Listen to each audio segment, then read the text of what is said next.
Welcome to Abundance. You guessed it, a podcast dedicated to all things surrounding dance. I am Kristen.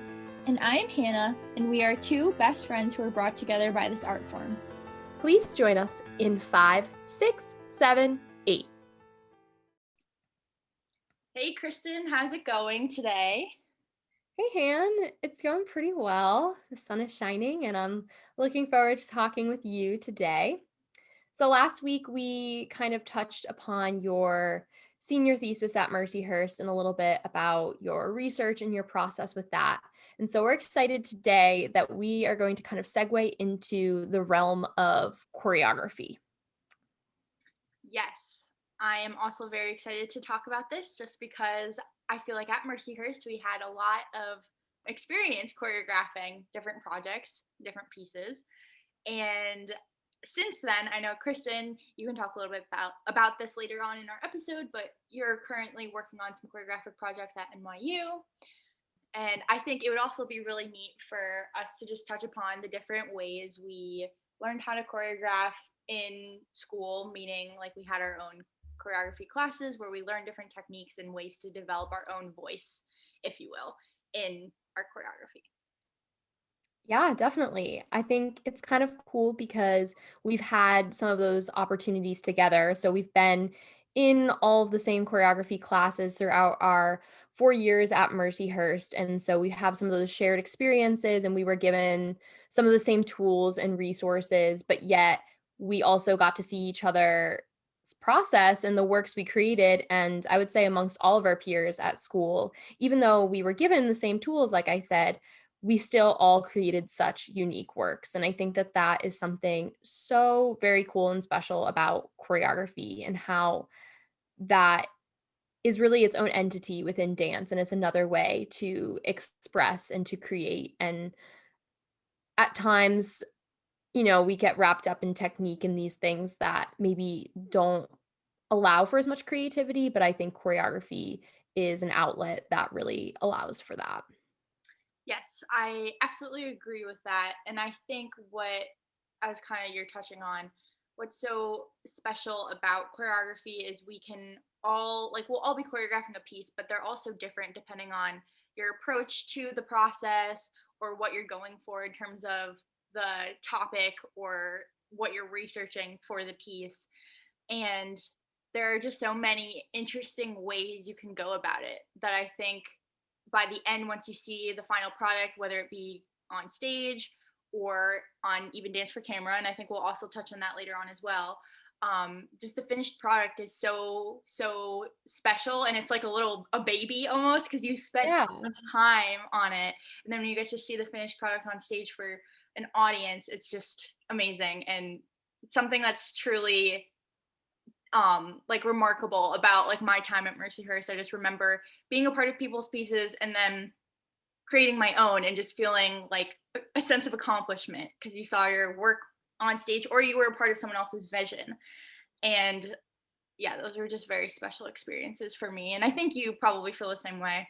I absolutely agree. And I don't know if you can relate to this, but I didn't really do much of choreographing before my time at Mercyhurst. I maybe here and there with, a group of dance friends or something, we would for fun throw something together, in someone's basement on like a weekend or something like that. But I never really actually tackled much of a project on my own prior to Mercyhurst. And so I definitely learned a lot about myself and that I honestly love choreography more than I thought I ever would. And so that was a really cool discovery. And I think you brought up something interesting too that I actually hadn't quite thought about. I mean, I've thought about in the past, but it just didn't come up to the surface at the moment for me. But also being a part of someone else's piece, that's a really special thing. And we kind of got to work our way up the ranks in terms of that at Mercyhurst. I mean, as little freshmen, we started out dancing in other people's pieces, and a year and a half later, we were then starting to choreograph our own. And yes, we still continued to be in some of our other friends and peers pieces, but it's also really special to help someone bring their vision alive. It's a really cool thing to be a part of. It But is For sure. Yeah, I was also just thinking about how, you know, there's just so much work that goes into it. And I didn't realize, because I had a very similar experience to Kristen at in Syracuse where I grew up. I was, of course, a part of, my teacher's choreography pieces and everything, but it wasn't like I had the opportunity to be a part of a peer's work or create my own. And so when we came to Mercyhurst, I remember feeling very anxious about choreographing because I never did it before. And I don't know if you remember, I bet you do. We have this license that we got from one of our professors. And Yes. basically, it says like you can do anything you want. And It's I, our artistic license. our, yes, our artistic license. And I think, even now after college, I still think about how we really do have so much to say, and it's our own individual voice in this special art form, and that it can be anything you want. It doesn't have to be, and actually, it shouldn't be an exact replication of someone else's work because you should be putting out your own stuff and showing the world what you have to say. So I think going to school and knowing that I had to choreograph, I was definitely like kind of haunted by the task. But then once we like got going and we experimented in class and we learned different techniques, I became way more comfortable. And I can say now that I really like doing it. Whereas before I really had no idea what I would think about it. So anyway, that's my 2 cents on that. It's definitely a daunting process, and I'd be lying if I still don't find it daunting sometimes. Sometimes it's just that initial, getting started, and once we have the ball rolling, it's a little less scary, but I still find it very challenging and at times overwhelming. But I think that's also kind of part of the beauty of it all because each project is, like you said, like its own little baby. Like you're starting from scratch again, and I don't know, there's something special about that. But with that being said, I'm curious and I feel like I know a little bit about this, but I feel like I can learn more. What inspires you to choreograph, or when you have a choreographic project at hand, what kind of inspires you throughout that process to create? For me, I know I like to come up with the topic or some sort of material at first. So I'll do a lot of research beforehand and kind of see where I get my inspiration from. And then from that point forward, I then look for music and see what inspires me in that kind of realm. And then after that, I then start making movement and different motifs and things that make sense to me. And a lot of it, like I said, is inspired by what I'm hearing. So I actually figured out when I was making a piece on other dancers, especially for my senior thesis this time, for a while I would try to have everything planned out and I would write it all down. And I realized this last time for this big project that it made more sense for me to have an idea of where I wanted to go. But when I got in the studio and I had people in front of me, I kind of just did it on the spot. And I think that helped my creative process grow a little bit more than it did in the past, just because I wasn't overthinking and trying to make it like perfect per se. So for me, it was like having a vision, kind of knowing where I'm going, and then making it happen in the studio was kind of where the magic happened for me because I wasn't in my head so much prior. So yeah, that's kind of my take on my choreographic process. But what about you?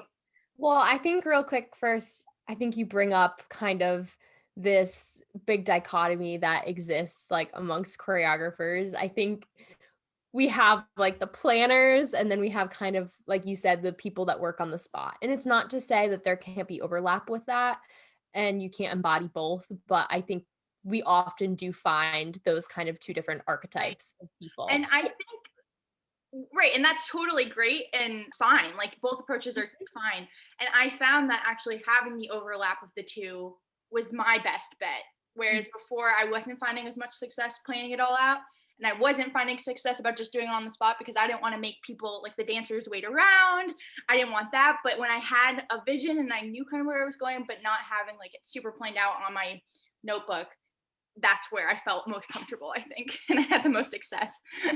Yeah, I think I discovered kind of a similar approach for myself as well. I just think it's interesting, and I think we were able to clearly amongst our like class see who kind of approached it one way versus another, which is just an interesting thing. But Yeah, I saw that being in people's pieces or peers' pieces yes, too. yeah. Yeah. No, that was and I enjoyed being in other people's pieces too because sometimes it was eye-opening for me that like, "Oh, maybe I could try this or I could do that," and not in terms of, stealing their work or anything, but just something they did that sparked an idea for my own piece. I'm very much a planner, as you know, and some of you who are listening might know, and I think over the course of time, I've had to let go of some of that with choreography, but I still find planning to be a huge part of my process. And with that, kind of like you said, Hannah, just having that kind of initial idea or theme, whatever's going to be the catalyst for the piece. Although this is a whole other little tangent, but I kind of have strong feelings about the fact that like a dance or a piece you choreograph doesn't necessarily need to have a story or a theme. And I think that during our time at school, we were kind of taught that it should have a story or something to follow. And I think sometimes a piece can just be a piece and it can be aesthetically pleasing and an audience member can walk away thinking whatever they want to think about it. Like, you could, as the choreographer, have no meaning behind it other than you think it looks really cool, and then someone from the audience leaves and thinks that the whole kind of gist was this, like, abstract story about something, even though that's not what you intended. But anyways, that's a whole other tangent, but I just think that both should be able to exist. Anywho, I like to jot down a lot of notes before I start choreographing. So I usually write a lot of adjectives, and sometimes I like to even come up with the title up front for some reason. That's just something to me that, or at least ideas of titles that I maybe then decide later down the road. To me, by having that, it just kind of feels like I have the essence of my piece to then work with. I also like to have my music up front as well. I've worked with some people before where we didn't have music right away, or every time we rehearsed, we were kind of rehearsing with a different piece of music to kind of experiment, and not that there's anything wrong with that, but for me, that's way too stressful, and I don't like that, and I think you feel this way too, Hannah. The music kind of inspires the movement and the feeling of the piece and helps shape it in that way. Yeah, there's almost a direction, like, you know Yeah, where and you're going. it's not to say that every musical cue, like, you have to follow it so literally, but I think it really does shape it. And I typically would go into rehearsals with ideas already, but like you said, I did learn a little bit later on, a couple kind of pieces in, that it's okay to work on the spot some, and with that, I learned a little bit more to be inspired by my dancers, and I think that we had the unique opportunity at Mercyhurst because we knew the people we were working with, so when we had our cast of dancers, we could kind of think to ourselves, "Okay, like, this is this person's strength," or, "This person would look awesome doing this," and to me, I feel like sometimes I went a certain direction because I thought that it would look really great on my specific group of dancers. Whereas not everyone gets that. If you have a guest choreographer coming in with a group of people that they picked from an audition or something, they may have been able to glean a couple points, a couple strengths from the audition, but they don't know necessarily the dancers they're working with to the capacity that we did. Yeah, So I think inspiration from sorry, I think inspiration from dancers is also something that I learned to utilize a little bit later on. yeah, and also going off of that, it's important to remember that the dancers that you're working with are also human beings. And so I think their voice and what they have to say too also really can help shape your choreography. I know I ended up asking a lot of questions throughout my process especially with my senior thesis, kind of just being like, does this make sense to you? Does this feel good on your body? If Mhm, this doesn't feel right in the music, let's go back and relook at it. mhm. And hearing their point of view and having them talk it out with me informed my process. And I think also when you're starting a piece, it's good to kind of just like sit in a circle or sit down with the dancers and just kind of explain the idea and where you're going, because I think then they kind of have a mentality like, okay, this is what I'm going to try to show for my choreographer. Like this is their intention, so I'm going to try to be that for them. And I just felt like personally when we were working with others, that helped me kind of get in the mindset of the meeting or like the specific style of movement. Even like you said, it doesn't necessarily have to be a story behind it or it has to have a very specific intention.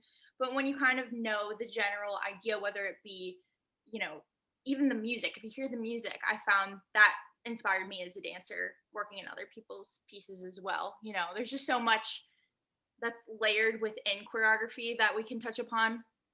But I think on a personal level, specifically when I was either the one hearing from my choreographer, like, this is what we're going for, or I was telling my dancers, this is what I was kind of expecting from them, I had this kind of camaraderie between myself and my dancers. So yeah, just hearing their voices and kind of hearing what they had to say about the choreography itself or about the meaning behind it was just even more special to my whole experience. Absolutely. Yeah. I did that as well with my dancers, and I'm pretty sure the majority of the choreographers I worked with did the same thing, sitting down, listening to music, talking to them about your vision, and I think that gets the whole group excited. Usually as a dancer, I would leave feeling really excited, but also as a choreographer, like you said, it builds kind of camaraderie, and we fuel ourselves too off of the energy of our dancers. So if we get our dancers all excited to be a part of our piece and our process, it kind of only fuels us further.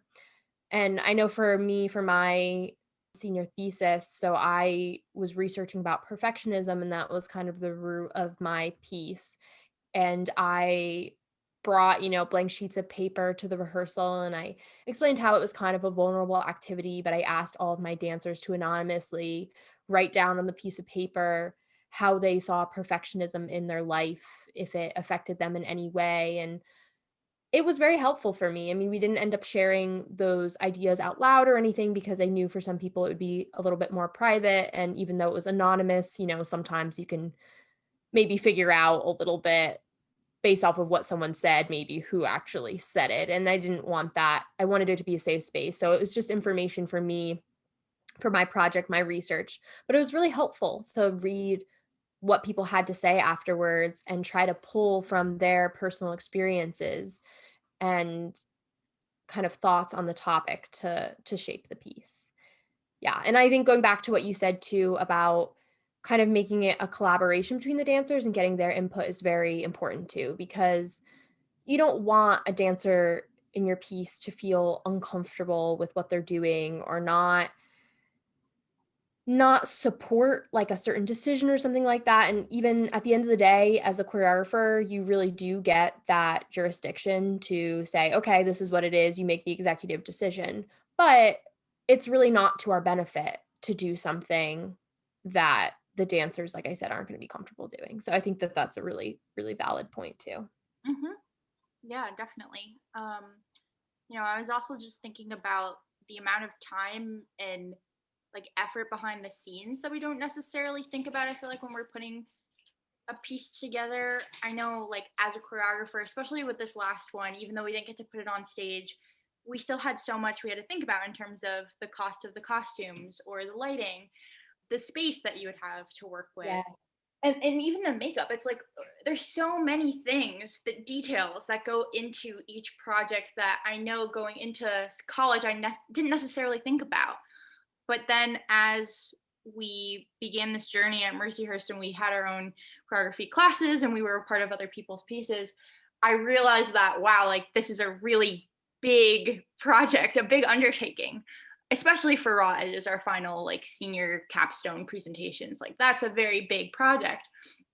And it's kind of overwhelming at first, but then when you go through the different choreography classes as a sophomore and junior, and then finally senior year, I think you learn all these tools and you know more about yourself. So then when it comes to that big final presentation, you've got the skills in your back pocket to kind of pull out and go from there. And I think in class when we worked with different, exercises or even just watching certain films and documentaries, I know I was inspired, and even just reading like The Creative Habit by Twyla Tharp and The Art of Making Dances by Doris Humphrey, I found that hearing what really spectacular people in the past did helped shape what I wanted to do. And I think that also when it, again, like watching things in class, I remember too having to reflect on certain things. And that really got me thinking. And I don't know, I just think everything that we did kind of led to that big presentation at the end of our senior year. And so I'm just fortunate to have all those like little opportunities, because now looking back, it ended up being like, you don't see the little things so much at the time that you're doing it, but then once it comes all together in a big way, like a big senior thesis presentation, it's like, wow, I learned so much over the 4 years. I really grew as a person, as a dancer and a choreographer. And just working with our peers, I think too, was also really special in class and kind of shaping our own visions that way as well. So yeah, that's something I wanted to bring up. Yeah, you just honestly sparked so many little random memories and ideas right now for me. I just feel the need to share like all of them. Remember the noodles? I just thought of the noodles. Oh my gosh, yes, the noodles. I mean, that's the thing. We did so many fun, just random exercises. I mean, not random. They had meaning behind them, but what might have seemed like something kind of trivial in all of our different choreography classes. And yeah, what Hannah's referring to is there was one day where our professor brought in pool noodles and we created a piece collaboratively using the pool noodles, and it just was so silly, but it was so fun. And it also just shows you, how you can use the most random prop. Yeah, there's just so many memories to uncap here, I feel like. But what you were saying, Hannah, about just there being so much involved in the process, what some things that came to mind for me is we lived mostly with dancers throughout our 4 years. I mean, we did have a couple roommates who were non-dancers, but the dancers, there was more of us in numbers in our living situations. And I'm just thinking of like the late night of us being in our apartment or townhouses, and all of us, having our headphones in, and we're like rolling on the ground, and like someone's doing something funky on the kitchen floor.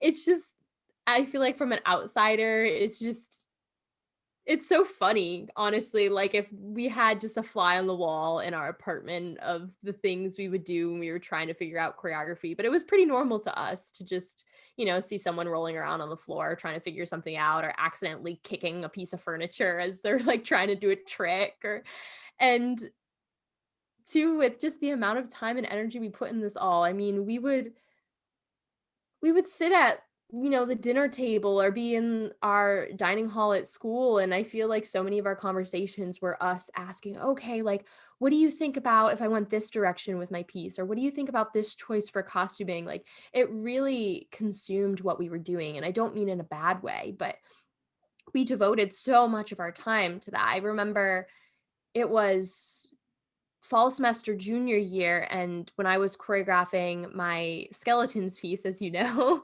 a piece I called These Bodies, where my dancers were skeletons in the piece. And I remember Wait, let every me just say something about this. This is an iconic piece. I think this is on your choreography channel on YouTube, right? yes, So yes, my YouTube channel is Kristen Dance and Choreography. Feel free to check out all please my check pieces. this one out. It's pretty fantastic, if I let's say so myself. Anyway, It continue. was it was definitely one of my more favorite projects to work with. It was really fun, and there was also a greater depth to it behind me. I felt like it was quirky, it was unique, and like Hannah said, there were a lot of smaller details that went into it, which I'll talk about in a moment. But I just recount that fall every time I was walking to and from a class. I was going to the dance space, or I was going to the bookstore, hurt, or wherever I was going, I had my headphones in and I was listening to that skeletons piece on repeat. I did that for literally months. And, if I between my walk, I had a little idea where I was like, "Oh, maybe I could do this." I would in my notes on my phone, just jot down a couple words so that I wouldn't lose the thought. So it really is this thing that can take over, and it's such an immersive kind of experience. But going off of that same piece, I decided I was going to make homemade costumes because I looked into buying skeleton costumes, kind of from like a Halloween store or something like that, but that would have been too expensive. And then our roommate and our friend Stacy actually gave me the idea of, wouldn't it be cool if each skeleton had like different body parts or like different bones represented, so it wasn't the full skeleton, but one person had just the bones of the arms or just the bones of the legs or just the ribs. And I was like, wow, that's such a cool idea. Wait, and also speaking of Stacy, remember we were in the car ride and you were playing some songs, and she was like, "Kristen, this sounds like skeletons." And you're like, Yes. "Wait, yeah." So Stacy really helped kind of guide you in your Yeah, I mean, the piece itself is actually called Skeletons Yeah. by Drenz, or however you say his name, but I mean, I think I said something like that because we were in the car, yeah, and we were all talking about potentially what we wanted to do for those projects. It was very long car ride back to Connecticut from Erie, and I played that piece, and I think maybe I said, "Oh, like, it's called Skeletons, and, it's really quirky, blah, blah," but then, yeah, you're right, she did say, like, "It really does sound like skeletons," and I was like, "Yeah, you're actually really right. Maybe I just do this, and maybe my piece is about skeletons," and Yeah, because you were almost like talking about it as a what if, like, haha, I had this idea. And then we were Mhm. like, no, you gotta do it. That's cool. Yeah, and I'm really, really glad I did, and like I said, there was deeper meaning to the piece. To me, it was kind of a celebration of life and unity, how we really are all the same when we strip ourselves down to basically our human anatomy, but at the end of the day, our life is what we choose to make it, and we have that autonomy. And so it was kind of trying to show these two parallels of like life and death throughout the piece. And but it was so lighthearted. That's the thing. If you watch it, at least the first half was just playful and fun. And so that was what made it also just a really fun experience. But anyway, so I decided to make these homemade costumes, and that was a big endeavor for me to take on. And I will admit it did not end up being that much better financially because by the time I bought all the paints and I bought full body black unitards, it added up. I had 5 dancers in my piece, and we weren't given any funding or anything from school to help pay for those costs. It came all out of our own pocket, but when you believe in something and you have a vision, you want to make it possible, sometimes you're willing to really do anything for that. But yeah, I would say I And spent. it's like our child. Yeah, Yeah. exactly. But I'd say I probably spent at least 40 hours hand painting those costumes, and Hannah can attest because we were living together that year, and I feel like just countless nights I was, like, sitting on my bedroom floor just, like, painting, and I am by no means any artiste. I had my dancers wear the costume, and I had reference photos of bones, and I traced and drew the bones on the costumes while they were wearing them and then took them home to then paint over, but it was quite an extensive process. Yeah, well, so that was an extensive process, but then also your box too. I just remember, Yes. like, we lived together, like you're saying, for what, 3 out of the 4 years. Yeah. And when we had choreography projects, you more times than not used some sort of intricate prop. And so, yeah, you really went above and beyond. Like, not only was this a choreography like piece you were putting together, but you were also designing the costumes or the props that your dancers would be using. And it was always just very fun for me to see because I would come into the living room and there you go, headphones in, working on some sort of project. And I just got a kick out of that. It made me smile. Yeah, I'm a very hands-on person, and I think I really like the theatrical component as well with certain things, and, didn't want, not that there's anything wrong with this, but I think sometimes I felt like, "Oh, I just don't want this same costume that's been pulled out of the costume loft that people have used year after year, and like I wanted something kind of to stand out. But yeah, with my skeletons piece too, I actually so I got my dancers covered in like full-faced skeleton makeup. So that was even it's a whole other thing to figure out too, because I'm not a makeup artist. I did not know how to do that. So Was I that actually found someone. yeah, was that your collaboration? Do you remember we had to do collaborations? I can't remember if it was for that piece that you collaborated with the makeup artist. No, I collaborated for my Restless Creature piece with Kate and Oh, Lynn, okay. and they did that video for me. Oh, that's right. Okay. So you just used, but again, you collaborated in a different way. Yeah, I chose to collaborate even though I don't think we were required to for that project, but basically there's this girl from Mercyhurst and I saw on her social media, like on her Instagram around Halloween, that she did this really cool skeleton makeup. So I literally went out on a whim and like messaged her and was like, "Hey, this is kind of like a really like strange request," but I explained to her my project and I was basically like, "Would you be available these dates and would you be willing to do the makeup for my dancers?" And I was so appreciative. She was so great and nice about it. She did it. She was able to make the times work for her, and it's not a quick thing to do a full face of skeleton makeup on 5 different dancers, especially when majority of them are in multiple pieces. So, they have a quicker transition from one thing to the other. But she made it happen and I really appreciated it. And I think it helps bring the whole piece together.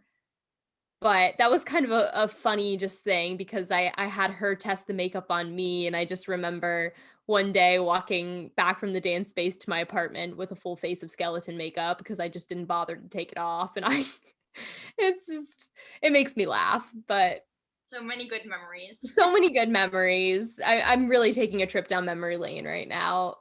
But yeah, Hannah's referring to my box. So for my senior capstone, as I said, the piece was about perfectionism, and the whole kind of way I was portraying it was that I had this music box dancer, and it kind of she entered into this other like alternate reality kind of thing where um the other dolls were trying to help her kind of break down certain walls and kind of live this freer life in this world where she wasn't uncovered by the box. That I feel like that didn't make any sense the way I just described that. But basically, my thought was when you have a music box closed and you have the little dancer inside, you don't know what goes on with inside the box. But when you open the box, you see this beautiful ballerina and pink and everything seems perfect. So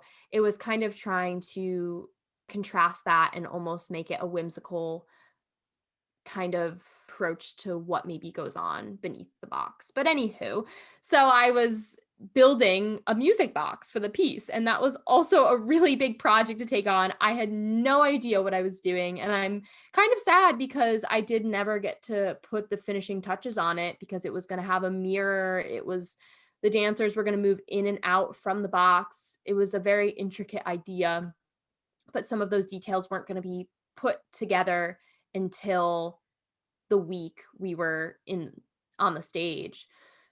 But I still have that box waiting for me at Mercyhurst, and I intend to go pick it up someday. It's in storage waiting for me, so maybe I'll use it down the road. Yeah. And now that you're saying all of this, I thought back to our other episode when we were talking about how, dance is sometimes perceived as this beautiful thing, but it's not always that way. And so your idea kind of sparked that for me too. Like you see something so beautiful on stage, but you don't really know what's going on the inside or what's going on in their personal life. as Yeah. a dancer. So anyway, yeah, I just think that's an interesting thing to bring up because we talked so much about how dance is perceived in our previous episodes. Yeah, definitely true. How about right now, let's take a little break. But when we come back, I think we should talk more about what it's like to collaborate with other artists. Sounds great. Here's a word from our sponsor. All right, welcome back. So, as I said before, we're going to talk a little bit about how collaborating with other artists has been significant, I feel like, to our projects that we have done in the past. One project I want to talk about specifically is what I did I think it was fall semester senior year with Jenna Rozaszewski, one of our very good friends from Mercyhurst. She is an English major, but she also was very involved in theater. And so I thought she would be the perfect person to help me come up with a beautiful poem that spoke to my piece. And I helped her a little bit with where I was going, and I kind of told her the piece, what it was about, the message behind it. And then after that, she kind of went and ran with the idea. And during the final rehearsals, I brought her in and I almost like incorporated, well, I did incorporate her in my piece with my dancers. So she was literally talking and started and ended the piece with my dancers coming in and coming out as well. So I really made her a part of my whole process. And I found that her poem and what she had to say really made the whole piece come to life for me. And it was just so special to work with one of my really good friends. And she was actually my freshman year roommate. And so to have this kind of like beautiful experience with her in a way that I never did before at school was like just so awesome. And she really got to see like what I did, what I choreographed, and then I also got to see what she wrote, what her words were and what they meant to her. And so just having those two things kind of come together just made the whole thing even more special. And it's something that I'm always going to remember looking back on my time at Mercyhurst.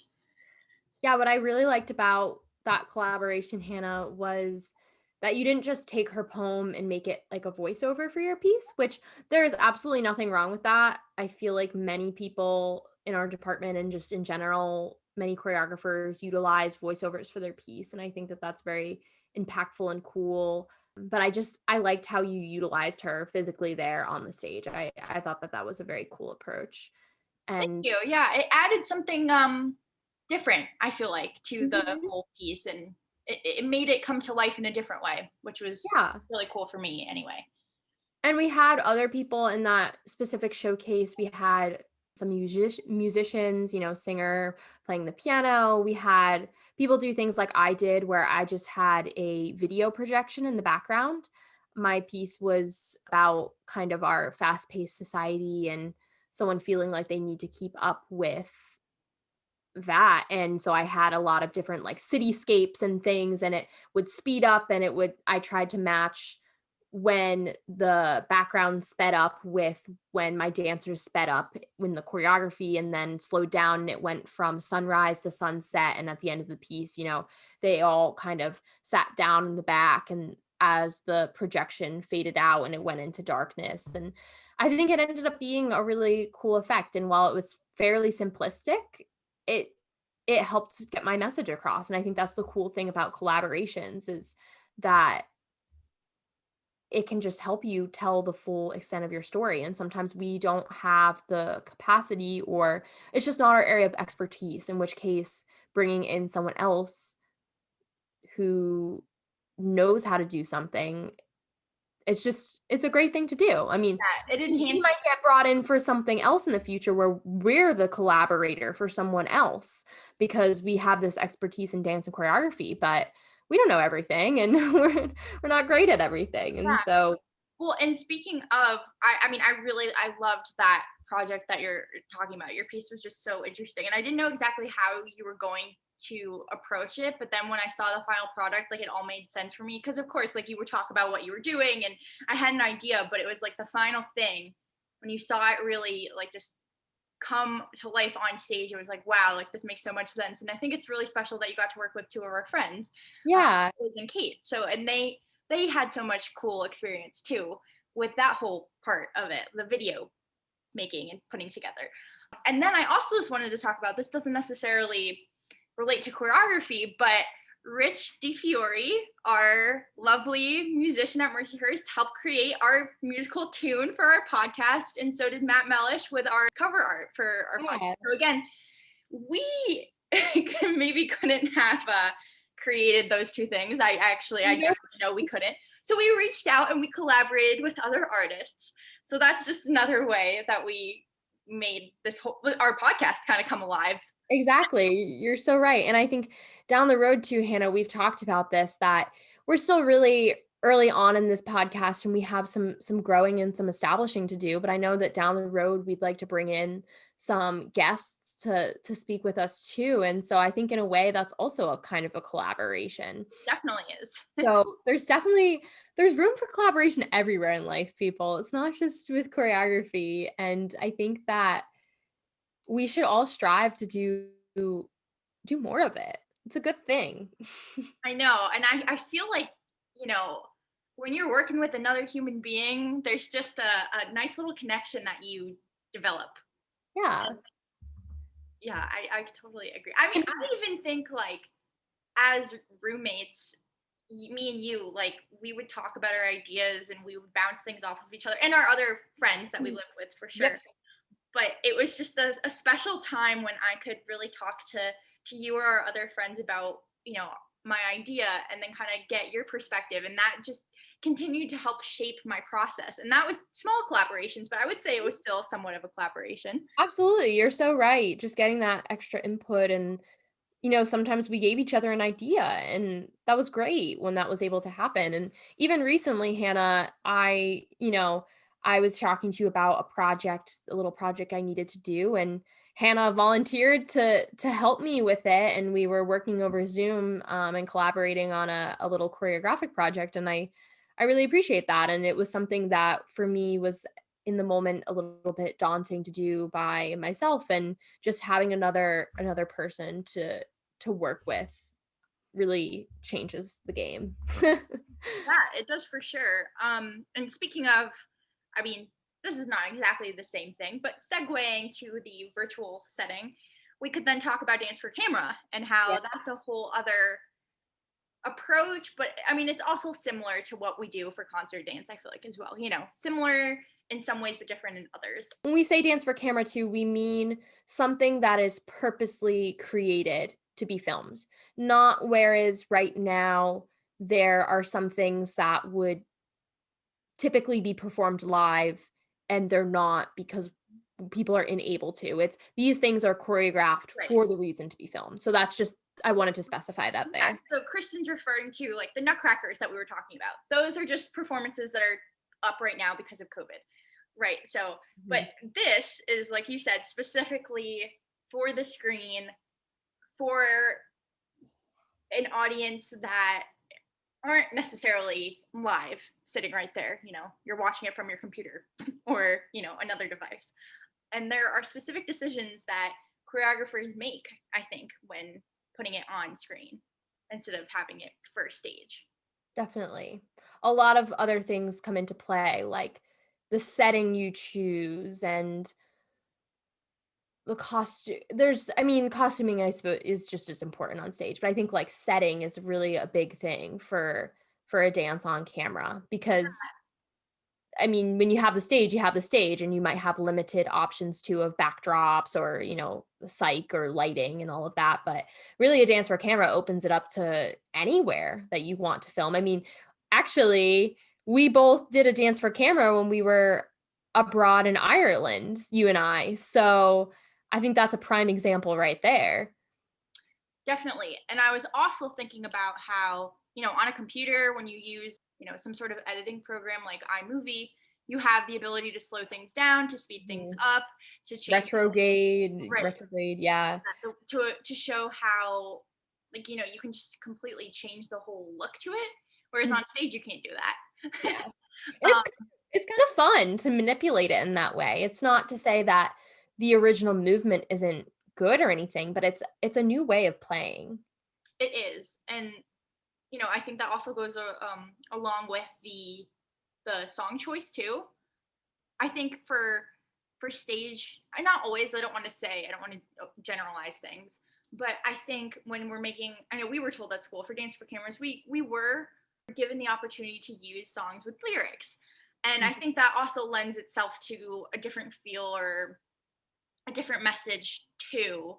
And I know for me, it was kind of fun to work with artists that had lyrics in their songs, Mhm. because it just kind of, it gave me a different idea or a different way to approach my choreographic process. Whereas if I was just listening to something instrumentally, it was a different feel. And I don't know if you feel the same way. Yeah. I Um, know we had later down the road, we did have the option, like for for example, to utilize music with lyrics, but we both chose not to do so. And so yeah, I did get the experience as well through Dance for Cameras. I've made a few using songs with lyrics, and yeah, it's cool to have both. right. And again, going back to collaborations, I think when someone's literally saying words in their song or even the title of a song, I feel like as a choreographer that sparks like, oh, maybe this is kind of the message behind my dance for camera or my piece. And I think it just lends it to even more, what am I trying to say, like you kind of develop a greater sense of the intention sometimes. Like I know for me, like your rainbow song, for example, I forget the name, but that was It's the, called Rainbow, yeah, by yeah, Kesha. yeah. And the movement I felt kind of looked like a rainbow to me in some ways. Like as an audience member, when I saw your dance for camera, the movement was very archy and it was just a very feel good piece. And the dancers looked happy and content. And it was on this beautiful beach setting in Ireland. And, you know, the sun was shining. And then you have a beautiful voice talking about rainbows. And, you know, you associate happiness and joy with rainbows. So I think it all kind of came together for you for that. And really, that was a collaboration in a way too, and I've actually approached most of my Dance for Cameras as more of a collaboration than, say, the pieces I've choreographed for stage. I like to allow my dancers to do some improv or, like, for that specific Dance for Camera you're talking about, Hannah, we all just kind of collaboratively created the main phrase for that piece together on the beach. Like, I didn't come in and say, "All right, this is what we're doing." We just kind of all worked together and came up with that, and I honestly really enjoy that, and I'm not always the most spontaneous person. Like I said, I love planning. But for me, for some reason, I feel as though I can be more spontaneous with Dance for Cameras, and I enjoy that. And I think maybe part of that is because, say you record and it's all a flop. You can always do it again if you honestly really hate your material, or then you have what you have and you can choose to edit it a certain way. Right. And maybe it didn't match your original vision, or but you can just create it into something cool. And so I definitely let myself go a little bit more with Dance for Cameras, Yeah, and which that's I going, enjoy. yeah, yeah, and that's going back to the editing process too. There's literally so much you can do on the computer. Mhm. And it completely can change the whole vibe and feeling of And that can be a good collaboration too. You exactly. Someone else can film for you, or someone else can help you edit or edit for you, and that that is a collaboration as well, and I've utilized that in the past with the Dance for Camera that Kat was in for the first time we had to do one for our choreography class, and Matt filmed for me and did the majority of the editing, but I, oversaw it and kind of explained my vision. And Right, you were kind of the director, but then you had yeah, and even over the summer too, I did a Dance for Camera for fun, and I worked with my 2 friends from home, Kaylia and Nicole, and I had Kaylia singing and playing the guitar, and Nicole, I would say she's a absolutely beautiful dancer, but I'd say we have a little bit of different movement qualities, and I really let her take autonomy of how she wanted to move, and she did a lot of improving, and she had thought through some things ahead of time, and it just was a really cool experience for me, and I liked kind of overseeing and directing it all, but at the same time, it wasn't just my project. They were a part of that too. and I think especially during this COVID-19 pandemic time, I think for as far as I know, I'm not 100% sure because we're not there anymore, but I'm pretty sure the students at Mercyhurst are really relying on Dance for Cameras right now because they don't really have as many options to really just get in the space and to work with other people without, you know, wearing masks and social distancing and everything. So I think the majority of their choreographic projects has been dance for camera projects. And so I'm just curious, you know, I wonder how that's maybe changed or helped make this whole I don't know, process and time for them as students living through the pandemic right now and being at school. Like for us, we were sent home early and we were kind of finishing up our year at home. But for them, they've kind of had to embrace this time of social distancing and mask wearing and all of that. And so I'm just curious maybe how Dance for Camera shaped their time at school. Yeah, definitely. And I know for me personally, just a little touch upon what I've been doing at NYU. So I had the option or not, it wasn't a requirement of my program, but I decided to take concert prep. So last semester I was in concert prep 1, and then this semester I will be starting concert prep 2. And basically what I had to do last semester was I had to choreograph a solo, a work in progress. So it didn't need to be a completely finished piece, but it was something we were kind of exploring and working on, and then we had to film it.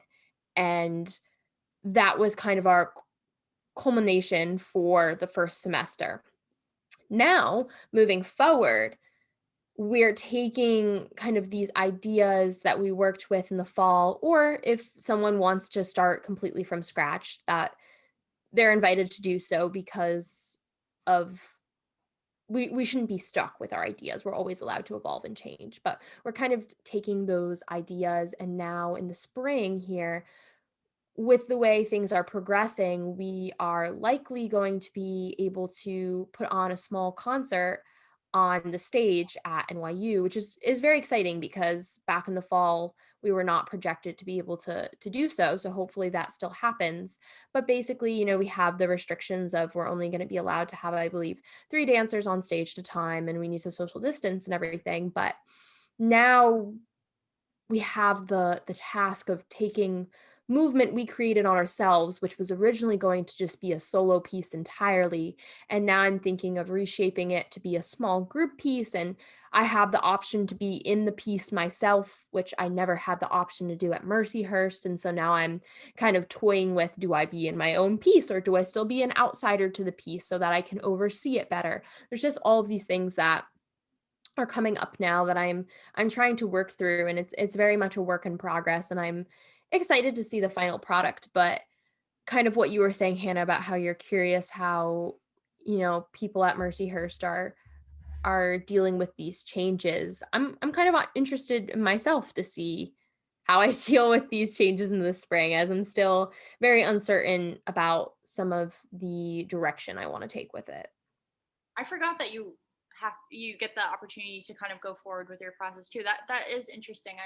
I'm looking forward to hear how you're doing with all of that when you're actually doing it. I think that will be a really valuable conversation for us to have. I was also thinking kind of about how, I don't know if you've heard this, I'm sure you have, but I've seen so many things on social media saying like, oh, there's going to be so many pieces made after the pandemic about the pandemic. And while that might be true, I think there also is going to be a lot of really cool art that comes out of this time. So I'm excited to see where people go once we can perform on stage again. And I think a lot of cool things have already come out of it. I think, but Totally. but part of it is we're probably not even realizing everything Yeah, I that think is coming out at the moment. But like you were saying, I think down the road, it'll be kind of a little bit more eye-opening of, if some of these things are able to be archived and just kind of pieced together, that we can actually see almost like a little time capsule of like, this is what was created and happening during this time in history. yeah. Yeah, that's exactly what I'm saying. And then I'm also just kind of thinking back to, you know, I remember I think modern one, like our first paper that we had to write, our professor Mark Santillano asked us like define what dance is. And I think that has a lot to do with choreography too. But thinking back to like choreography and all these projects that we've done and been in and witnessed over the years, I just think it really goes to show you like, yeah, like what is dance? Like if you have the intention that it's dance, then it can be dance. And I think so many people maybe get the wrong impression like, oh, it has to be a pirouette, like that's what dance is. Like no, it can literally be me pointing at you, and that's my choreography and that's what I choose to do, and that's what I'm going to project. And I think that's also just a really special part about making a piece and developing your own voice as a choreographer. And that also being said, I think improvisation is also really important to developing your own voice and developing like what you want to put on stage, because it just lends itself to another way to self-express. Hmm. And I think as artists, it's very important to do. And that's also something I used to be very anxious about. Like when someone said, okay, do improv, I would be like so in my head about it. And I would, Oh, same. yeah, like I would always question myself and get all like, oh, this has to be right. But really, in the end, it doesn't. It's about what you're feeling in the moment. And a lot of times, I think choreographers tend to shape their pieces off of what their own body is telling them. And so, yeah, just kind of bringing that all together. What is dance? I think it's a really, like, that's a very personal decision. And I don't mean decision where it's like, obviously we all know what dance is. But I mean like as your own artist, like what are you deciding to put out to the world kind of thing. Yes. Yeah. I mean, with improv, it's a very raw thing. Like you said, it's kind of just what your body is telling you in that moment or what you're feeling. Whereas earlier when we were talking about how we each like approach choreography or what inspires us, you mentioned not overthinking and trying to make it perfect. And I think and I would do the same thing too. And I learned a little bit more over time. In the moment, sometimes I would give something to my dancers and I'd be kind of like, I don't know, going a little bit back and forth with it. And then I'm like, I'm just going to stick with it. And then, if I change it down the road, I change it down the road. But in that moment, I was just going to have conviction and say, okay, you know what? Nope, we're just going to do this for now. And I think in a way, improv, whether it be your own personal improv or improv that your dancers do as an experiment for your project, I think it really does lend itself in terms of being raw and authentic Definitely. because Yeah. it strips away that overthinking and that striving for perfection, but rather just kind of being just Hmm. this this is it. Yeah. And you also you also just sparked something too. This morning my mom and I were talking about Amanda Gorman, who is that poet our age at the inauguration recently. And my parents were listening to an interview with her, and she was saying no matter what art you're doing, whether it be poetry or dance or, you know, acting, whatever it is, you're bringing your most authentic self to each project. And that's, I think, really where you thrive as an artist. It's when you're bringing your whole self to a project. Mhm. It really is you. Definitely. All right. Well, I think that was a lot for one episode, but this is just some things that we talked about. There are many more ideas and different ways of looking at choreography, but I hope you learned something from our experiences today. Yeah, and we're always growing too, and I think Hannah, like we're both excited that throughout our life to see where this choreographic journey takes us. It's always evolving. And of course, we'd always love to hear from you all as well and how you approach things. All right. Thanks for listening and talk to you soon. Bye. Thanks for tuning into Abundance. We appreciate your support. We hope to have PK'd your interest. Feel free to contact us at abundancepodcast5678@gmail.com and give us feedback on what you'd like to hear. That is abundance without parentheses. Go dance yourself silly. Bye for now. A special thank you to Richard D. Fiore for our lovely podcast tune and my wonderful boyfriend, Matt Mellish, for our cover art.